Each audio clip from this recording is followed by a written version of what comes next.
तुम्हारा अन्नदाता, पग पग पर है संग तुम्हारे अन्नदाता। लहू किसानों का बन के पसीना सींचता है धरती का सीना।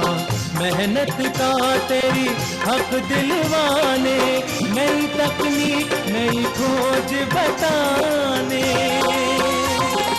पशुधन को गुणवान बनाना, पौध सुरक्षा को सिखलाना, खेती के सब गुर समझाने, भारत का सरताज बनाने। आठों पहर है संग तुम्हारे अन्नदाता, अन्नदाता।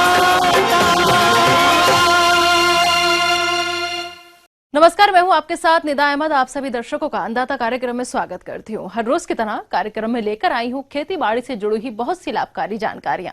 तो चलिए सबसे पहले देखते हैं क्या है विशेष आज के कार्यक्रम में।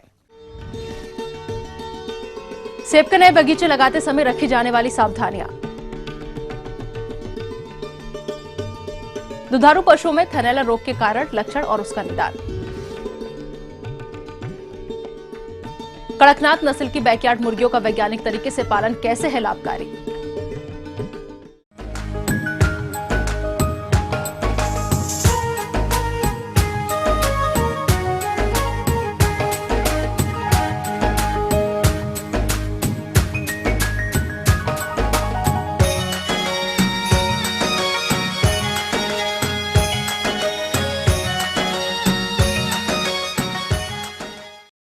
किसान भाइयों, दिसंबर से मार्च माह के दिनों में सेब के बागवान भाई बगीचे की देखरेख का काम करने के साथ साथ नए पौध लगाने का काम भी करते हैं। तो किसान भाइयों, जब भी सेब के नए पौधों का रोपण किया जाता है उसके लिए कुछ जरूरी कार्य करने होते हैं, जिसके बारे में विस्तार से जानकारी दे रहे हैं कृषि विज्ञान केंद्र सारू, जिला चंबा, हिमाचल प्रदेश के वैज्ञानिक डॉक्टर संजीव बानियाल। साथियों नमस्कार। जैसा कि आप जानते हैं कि शीतोष्ण क्षेत्र में जो फलदार पौधे लगते हैं उनके लिए गड्ढे करने का उपयुक्त समय लगभग सितंबर माह से शुरू हो जाता है और इनको लगाने का उचित समय दिसंबर जनवरी में है। तो जब भी आप शीतोष्ण क्षेत्रों में फलों का जैसे सेब, नाशपाती, खुमानी, आलू वगैरह के पौधे लगाने की इच्छुक हो तो सितंबर अक्टूबर के माह में 1 बाई 1 मीटर यानी कि 3 फुट चौड़ा, 3 फुट लंबा और 3 फुट गहरा गड्ढा बनाएं। इस गड्ढे को बनाते समय इस बात को ध्यान में रखें कि जब आप गड्ढा खोदेंगे तो ऊपरी सतह से लगभग 1.5 फुट तक की मिट्टी एक तरफ रखें और इससे नीचे की मिट्टी को दूसरी तरफ रखें। फिर इन दोनों मिट्टी के ढेरों में सड़ी हुई गोबर की खाद मिलाएं और जब गड्ढे को भरने का समय आएगा तो भरते समय उल्टा क्रम यानी कि जो ऊपर से निकली हुई मिट्टी है उसको नीचे डालें और जो नीचे से निकली हुई मिट्टी उसको ऊपर डालें। जब गड्ढे को खोदने का कार्य पूरा हो जाता है उसके लगभग 7 से 10 दिन तक जो गड्ढे को खुला छोड़ें ताकि जितने भी उसमें कोई कीटाणु, जीवाणु, विषाणु या हानिकारक कीट है वो धूप से मर जाए। इसके बाद 10 दिन बाद लगभग आप गड्ढे को भरेंगे। गड्ढे को भरते समय इस बात का ध्यान रखें कि जो मिट्टी गड्ढे में भरेंगे वो जमीन की सतह से लगभग 6 इंच ऊपर तक भरें। इसका कारण ये है कि जब हम गड्ढे को सतह के बराबर भरते हैं तो कुछ दिनों बाद वो मिट्टी नीचे बैठ जाती है। जब हम ऐसे गड्ढे में पौधा लगाते हैं तो उसकी जो जोड़ है, जो ग्राफ्ट यूनियन जिसको हम बोलते हैं, जो कलम का जोड़ है वो मिट्टी के नीचे दब जाता है और जिसके कारण उसमें कई तरह की बीमारियां लग जाती हैं। इससे बचने के लिए हम मिट्टी को सतह से ऊपर तक भरेंगे ताकि जब मिट्टी सेटल होके नीचे आए तो वो जमीन की सतह के बराबर हो जाए, जिससे हमारा जो ग्राफ्ट यूनियन है वो नीचे ना दबे। इस प्रकार गड्ढे को भरने के बाद जब सही समय आएगा उस समय आप पौधे का चयन करके पौधे अच्छी नर्सरी से खरीद कर लाएं। सेब की पौधे तैयार करने के लिए सबसे पहले अच्छी किस्म के स्वस्थ फलों को सुखाकर उनका बीज प्राप्त किया जाता है। बीज की अच्छी जर्मिनेशन के लिए उसको 2-3 महीने तक स्ट्रैटिफिकेशन की जाती है। उसके बाद उन्हें लगाया जाता है और उन्हें बिल्कुल गड्ढे के बीचों बीच अच्छी तरह से लगाएं और चारों ओर से उसको खूब पैर से या किसी नुकीली मजबूत चीज से दबाएं ताकि जो पेड़ बिल्कुल सीधा खड़ा हो जाए और उसकी जड़ें मिट्टी के बिल्कुल टच में आ जाए। ऐसा करने के बाद आप पौधे को अपने लगा सकते हैं और जिससे आपके पौधे अधिक से अधिक मात्रा में जो सफल होंगे और मरने के उनके चांसेस कम होंगे। जो मिट्टी गड्ढे से बाहर निकली, जैसा कि मैंने पहले बताया, उसके आप 2 ढेर अलग अलग से लगाएंगे और इनमें आप गोबर की या केंचुआ खाद, जो बिल्कुल बनी हुई तैयार केंचुआ खाद हो, उसको मिलाएंगे। साथ ही साथ आप इसमें पोटाश खाद भी डाल सकते हैं जिससे कि आपके पौधे के लगने के चांसेस अधिक से अधिक हो जाएंगे। ये आप देख सकते हैं जिस पौधे में होगी, हमने तो यहाँ नर्सरी इंस्पेक्शन के बाद वो पौधे रिजेक्ट करके जो थे हमारे पास वो जला दिए हैं और उसके बाद पौधे अच्छी तरह उपचारित करके कीटनाशी से और फफूंदनाशी से वो उनको ट्रीट करके ही हम किसानों को देते हैं।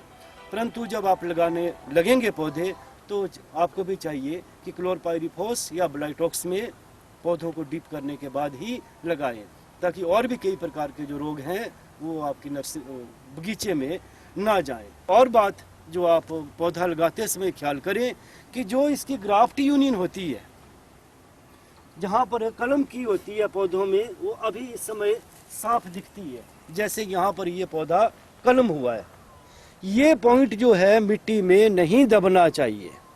जिसका भी ये पॉइंट दबा देता है वो मिट्टी में, तो वो पौधा जो उसमें एक रोग आ जाता है कॉलर रॉट, जो आने वाले समय में ये पौधा जब बढ़ता जाता है तो 10-12 साल के बाद वो पौधा मर ही जाता है, वो नहीं बचता है। तो इन 4-5 बातों का यदि आप ध्यान रखेंगे पौधे लगाते समय, और सबसे इम्पोर्टेंट बात है कि आप कौन सा पौधा लगा रहे हैं, कौन सी किस्म लगा रहे हैं, उसका बढ़िया नक्शा बना करके रखें। कौन कौन सा पोलिनाइज़र आपने बीच में लगाया है, क्योंकि बगीचे में कम से कम 3 प्रकार का पोलिनाइज़र के पेड़ जो हैं वो होने चाहिए और इसकी जो संख्या है वो कम से कम मतलब या ज़्यादा से ज़्यादा 33% जो है वो बगीचे में आनी ही चाहिए। तो ये मैं कुछ आपको सुझाव दे रहा था, क्योंकि अभी आप जो हैं अपना बगीचा लगाने जा रहे हैं, तो मैं चाहूँगा कि आप इन बातों का खास ख्याल रखें। धन्यवाद।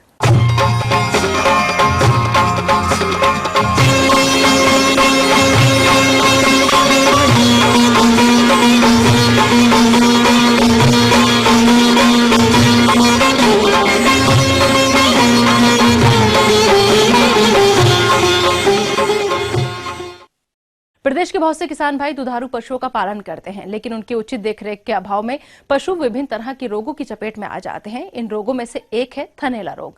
पशुपालक भाइयों, जैसे कि नाम से ही पता चल रहा है कि इस रोग में पशु के थन खराब हो जाते हैं।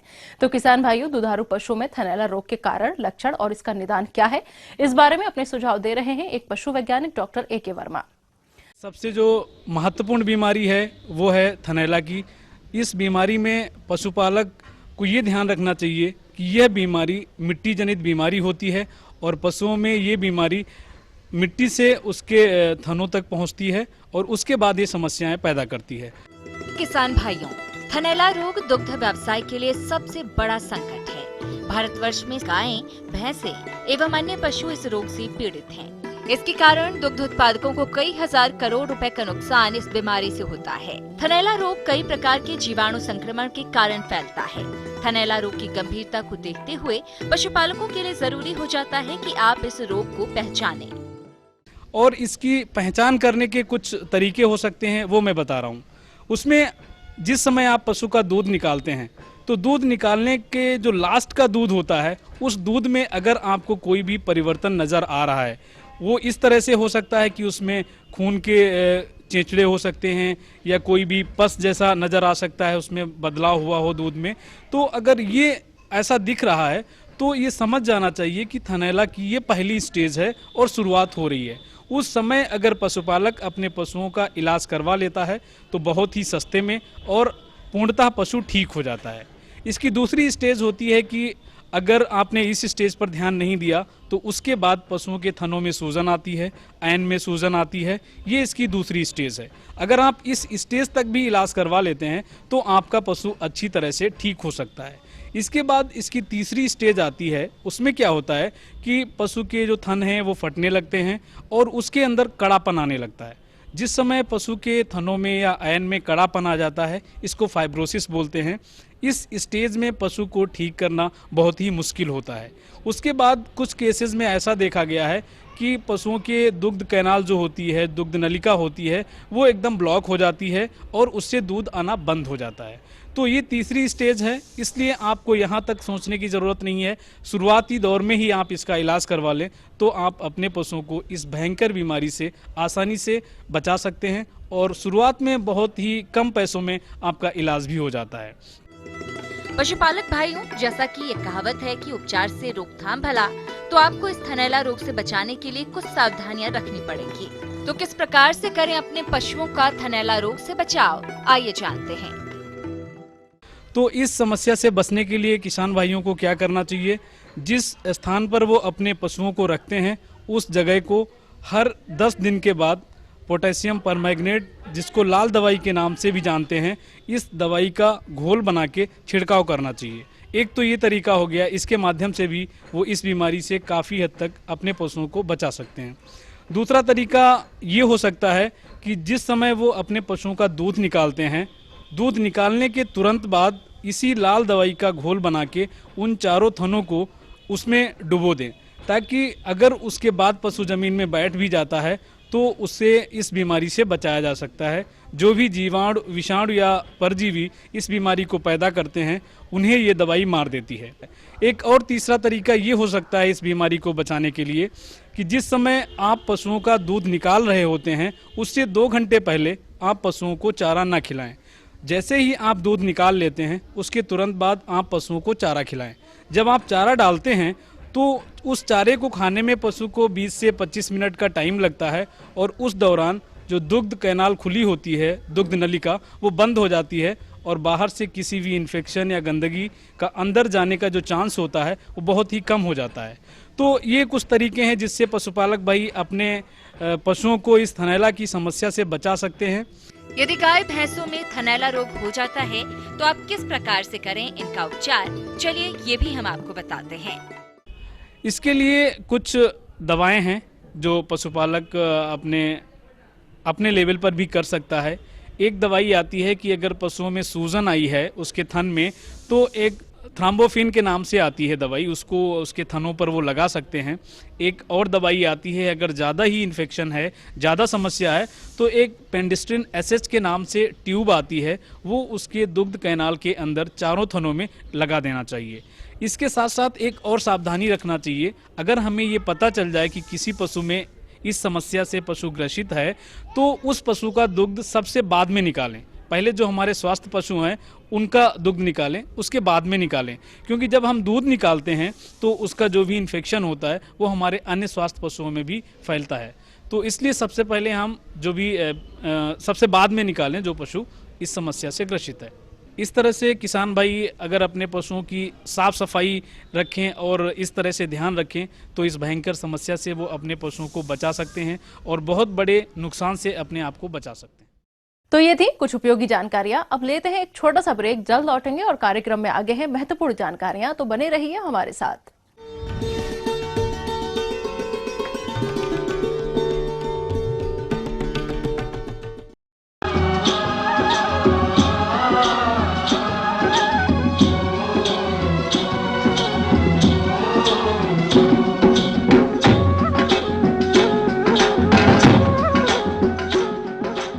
ब्रेक के बाद एक बार फिर से आप सभी दर्शकों का अन्नदाता कार्यक्रम में स्वागत है। बढ़ते हैं अगली प्रस्तुति की ओर।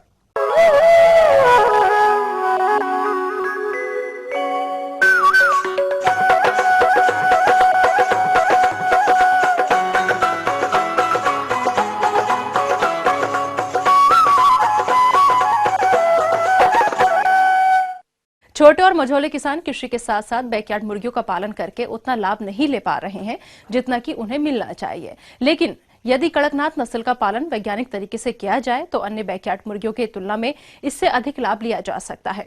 तो कड़कनाथ नस्ल की बैकयार्ड मुर्गियों का पालन कैसे करें, इस बारे में वैज्ञानिक सुझाव दे रहे हैं एक विशेषज्ञ डॉक्टर IS तोमर। किसान भाइयों से मैं कुछ बात करना चाहता हूँ, वो ये कि जैसे अपन ये देखते हैं कि कुछ किसान भाई हमारे बैकयार्ड पोल्ट्री कर रहे हैं। बैकयार्ड पोल्ट्री का मतलब होता है घरों के पीछे सामान्यतः जो मुर्गी पालन करते हैं, और कुछ लोग अपने को कमरा बना के या जो मतलब वैज्ञानिक तरीका होता है उसके हिसाब से मुर्गी पालन करना चाह रहे हैं। तो यदि उन दोनों में तो अंतर सिर्फ यही होता है कि जो बैकयार्ड पोल्ट्री है उनको पूरी तरीके से समय पे जो फीड मिलना चाहिए, जो दाना मिलना चाहिए, वो नहीं मिलता है, जिसके वजह से क्या होता है कि उनके जो पक्षी हैं उनकी ग्रोथ वृद्धि अच्छी नहीं होती। किसान भाइयों, वैज्ञानिक तरीके से कड़कनाथ मुर्गी पालन करने के लिए आवास प्रबंधन किस प्रकार से करें जिससे कि आपको कड़कनाथ मुर्गी पालन से अधिक लाभ मिल सके, तो इस विषय पर जानकारी कुछ इस तरह से है। सामान्य रूप से जो आवास होते हैं वो यदि हम पक्का बनाएं, पक्का का मतलब ये होता है कि सामान्यतः जो ईंट और सीमेंट से जुड़ाई करके बनाया जा सकता है। यदि कुछ किसान भाई चाहें तो अपने लोकली अवेलेबल, जैसे कुछ लोगों ने बांस के भी आवास बना लिए।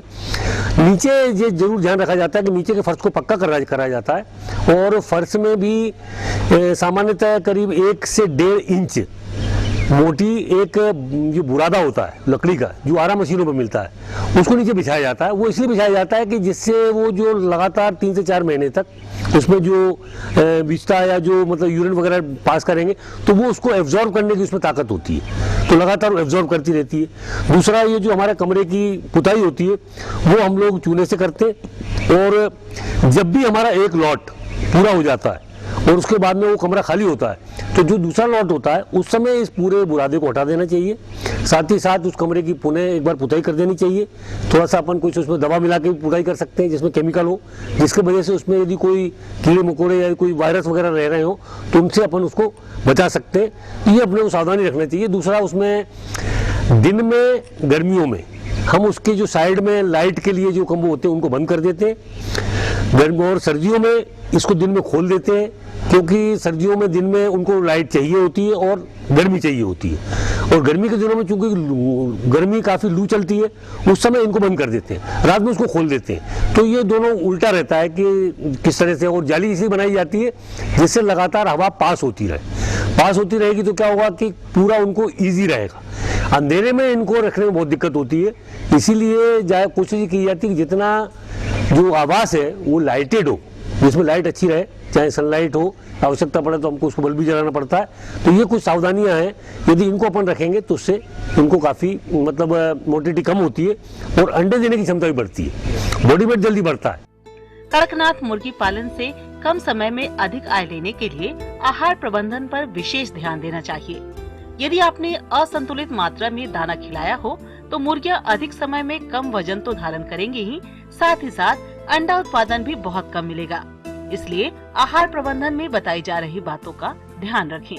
जो छोटे बच्चे हैं उनको हम लोग क्या करते हैं, एक दाना आता है बाजार में बना हुआ जिसको कहते हैं प्री स्टार्टर। प्री स्टार्टर का मतलब होता है जब छोटे बच्चे होते हैं उनके लिए उसमें वही कंटेंट है जो की आवश्यकता है। इसके बाद फिर वो स्टार्टर होता है जो करीब 1 से 1.5 महीने तक चलता है। इसके बाद में फिर फिनिशर करके जो दाना आता है जिसको हम ग्रोवर भी कहते हैं, वो दाना दिया जाता है। और यदि किन्हीं लोगों को अंडे के लिए यदि पालन करना है तो फिर एक लेयर फीड करके आता है। लेयर फीड का मतलब होता है जिससे अंडे की संख्या ज़्यादा आती है। तो इस तरह से अपने को थोड़ा सा यदि ध्यान रखेंगे कि कौन सी उम्र पे क्या देना है।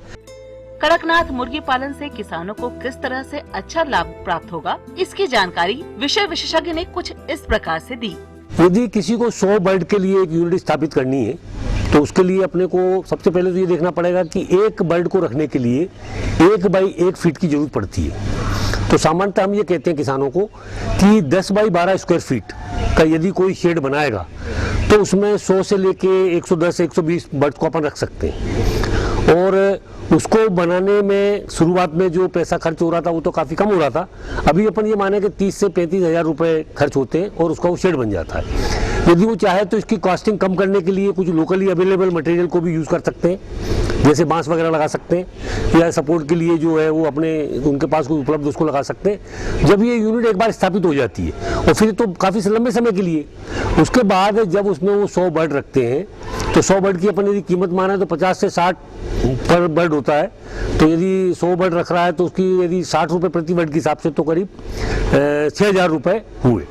उसके बाद अपन ये मानते हैं कि जो फीड उसको खिलाया जाएगा 3 से 4 महीने में, इसकी कॉस्टिंग करीब 8 से 10 हज़ार रुपये होती है। तो 8 से 10 हज़ार रुपये इसमें और 300-400 रुपये की हम ये मानते हैं कि दवाई लगी जाती है। तो ऑलमोस्ट ये मानते हैं कि 15 हज़ार रुपये के आसपास इसका खर्चा आता है एक बार 100 बर्ड्स को रखने के बाद।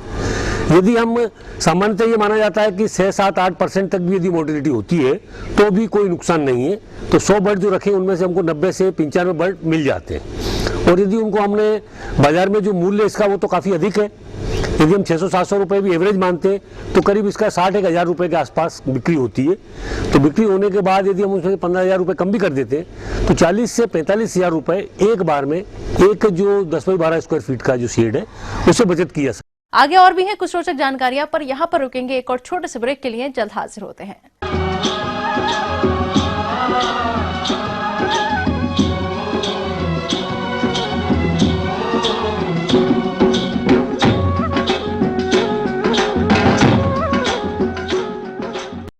ब्रेक के बाद आप सभी दर्शकों का स्वागत है। चलिए अब रुक करते हैं अगली कड़ी की ओर।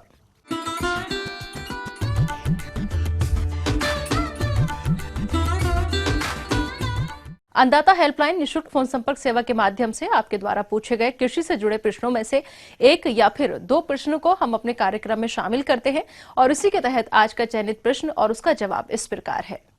अन्नदाता निःशुल्क फोन संपर्क सेवा के माध्यम से पूछे गए प्रश्नों में से आज हमने जिस प्रश्न को कार्यक्रम में शामिल किया है उसे पूछा है ग्राम पहरी, जिला पलवल के कृषक कृष्णलाल ने। यह जीरा की फसल में किए जाने वाले जरूरी कार्यों के बारे में जानकारी चाहते हैं। तो कृष्णलाल जी, आपकी जानकारी हेतु प्रस्तुत है कार्यक्रम का यह अंश।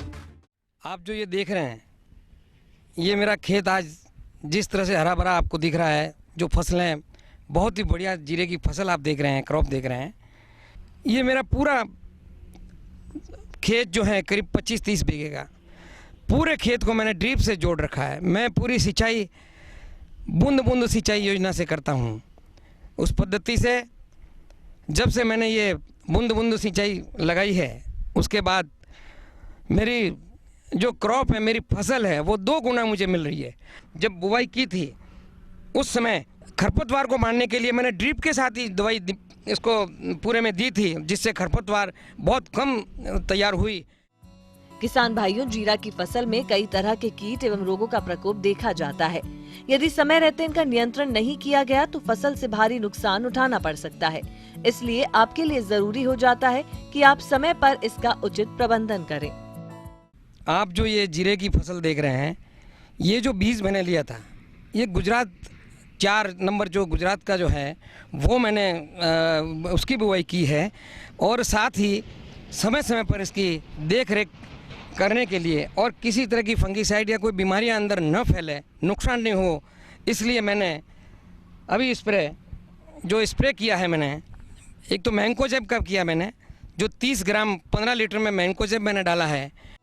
कीटों में इस फसल में रस चूसने वाले कीट माहू का प्रकोप होता है, तो इसके नियंत्रण के लिए इमाडोक्लोप्रिड दवा 1 मिलीमीटर प्रति 3 लीटर पानी की दर से घोल बनाकर फसल पर छिड़काव करें, जिससे किसी भी तरह का मोयले की और अन्य बीमारी इसमें न लगे, किसी भी तरह का कीट जो हो हमारी फसल को नुकसान न करे, इसलिए मैंने ये स्प्रे किया है। जीरा की फसल में रोगों के अंतर्गत छाछिया रोग का प्रकोप मुख्य रूप से देखा जाता है। इसके नियंत्रण के लिए गंधक चूर्ण 25 किलो प्रति हेक्टेयर की दर से भुरकाव करें। जिस तरह से मुझे कृषि वैज्ञानिकों ने बताया था, उसी हिसाब से मैंने मेरी बाउंड्री के चारों ओर जितने बबूल के पेड़ थे वो सारे मैंने कटिंग करवा के चारों ओर से मैंने पूरी सफाई करवाई है, जिससे बबूल से या झाड़ियों में से, बाढ़ में से कोई बीमारी इस जीरे में न पहुंचे। किसान भाइयों, जीरा की फसल में सिंचाई भूमि एवं फसल की आवश्यकता अनुसार ही करें, जिससे जीरा की फसल में किसी प्रकार के कीट एवं रोगों का प्रकोप नहीं हो सके। मेरे किसान भाइयों को ये भी बताना चाहूँगा कि जीरे की फसल में पानी बहुत कम से कम पानी पिलाना होता है। आप जो ये देख रहे हैं, मैंने बुवाई की उस टाइम में पिलाया था और उसके 15 दिन बाद में हल्का सा पानी उसको दिया था और उसके बाद में एक बार और पानी दिया है, यानी 2 महीने में केवल 3 बार मैंने पानी दिया है। और मेरे किसान भाइयों को मैं ये भी बताना चाहूँगा कि जब फ्लावरिंग और जब बीज बनना जीरे पे स्टार्ट हो जाता है, छोटा छोटा बीज बनता है, उसके बाद पानी कम से कम मात्रा में देना चाहिए, आवश्यकता अनुसार ही देना चाहिए।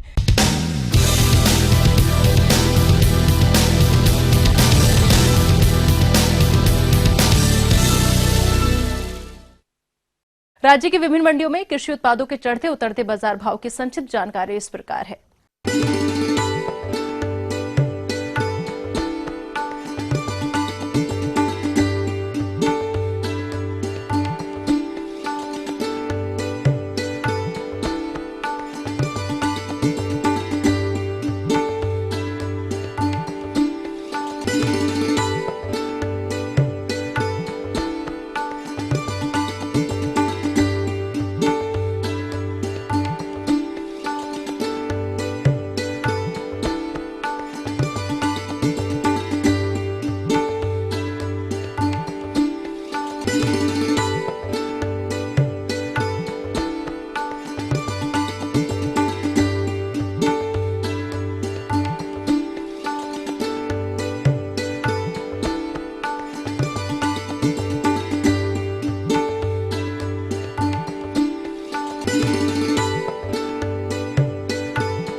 अब आइए देखते हैं कल दिखाए जाने वाले कार्यक्रम की मुख्य झलकियां। गेहूं की फसल में इस समय लगने वाले रोगों की कैसे करें रोकथाम। आंवला के फलों को सुखाकर ले रहे अच्छा बाजार भाव, एक सफल किसान से मुलाकात। हम ये उम्मीद करते हैं कि आज का कार्यक्रम आप सभी दर्शकों के लिए उपयोगी रहा होगा। किसान भाइयों, अन्नदाता आपकी सेवा के लिए संकल्परत है। कृषि संबंधित समस्या और उसके सुझावों के लिए आप हमें इस पते पर संपर्क कर सकते हैं। प्रोड्यूसर अन्नदाता, ETV Haryana Himachal Pradesh, Ramoji film city Hyderabad 501512। साथ ही आप हमें ईमेल भी कर सकते हैं। हमारा ईमेल है annadatar.hp@etv.co.in। इसके अतिरिक्त आप हमें निःशुल्क हेल्पलाइन नंबर 180010845999 पर सोमवार से शनिवार सुबह 10 से शाम 4 बजे के बीच संपर्क कर सकते हैं। फिलहाल अन्नदाता की पूरी टीम को दीजिए इजाजत। कल फिर इसी समय आपसे होगी मुलाकात कृषि संबंधित कुछ और महत्वपूर्ण जानकारियों के साथ। नमस्कार।